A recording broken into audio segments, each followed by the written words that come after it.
وقت یکساں نہیں رہتا سن لے ظالم، خود بھی رو پڑتے اوروں کو رلانے والے۔ وقت یکساں نہیں رہتا سن لے ظالم، جس وقت مکے سے دھکا دے کر کے محمد رسول اللہ کو نکالا گیا، بیت اللہ کو دیکھ کر کے حضرت اقدس صلی اللہ علیہ وسلم کے آنسو آ رہے تھے۔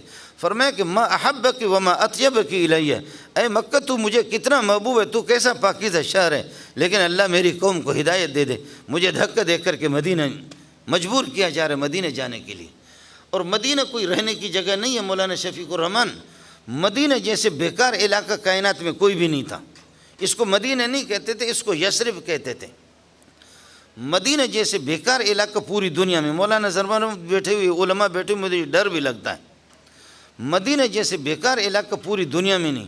ٹھیک ٹھاک صحت مند آدمی اگر مدینہ میں جاتا تھا نا تو وہ بھی بیمار ہوتا تھا۔ اب تو پلیٹیں لگ گئی، اب تو مثلا میرے خیال میں سبق تو نہیں ہونے چاہیے۔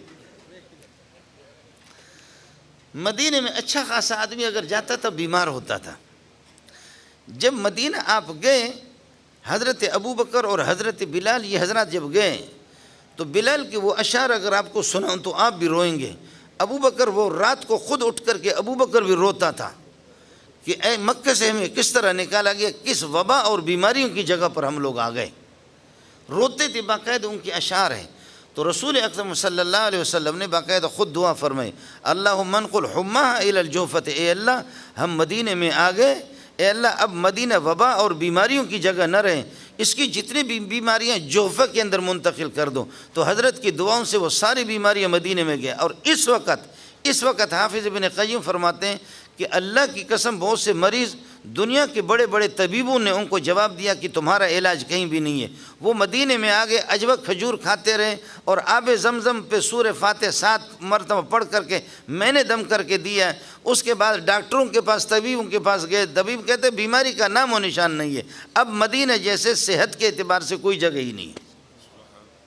یہ حضرت کی دعا ہے۔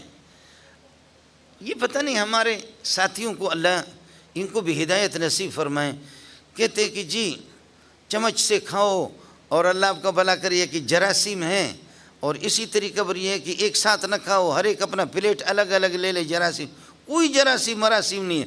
حضرت نے دعا فرمائی، مدینے سے سارے جراثیم نکل کر کے چلے گئے۔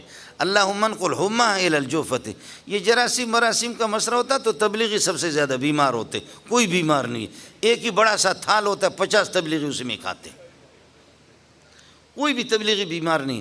یہ بیمار ہوتے تو پھر مولوی بیمار، اس کو دیکھو کیا بیماری اس کو لگی ہوئی ہے۔ یہ حضرت اقدس صلی اللہ علیہ وسلم کی دعا ہے، اللہم انقل حماہ ہے۔ جو لوگ چمچ سے کھاتے اور کہتے کہ جراثیم ہماری انگلیوں میں جراثیم ہے، ان کی شکل تو دیکھ لو اور ان کی صحت اور تندرستی دیکھو، جیسے بطخ ہوتا ہے بالکل اسی طرح ہوتے ہیں۔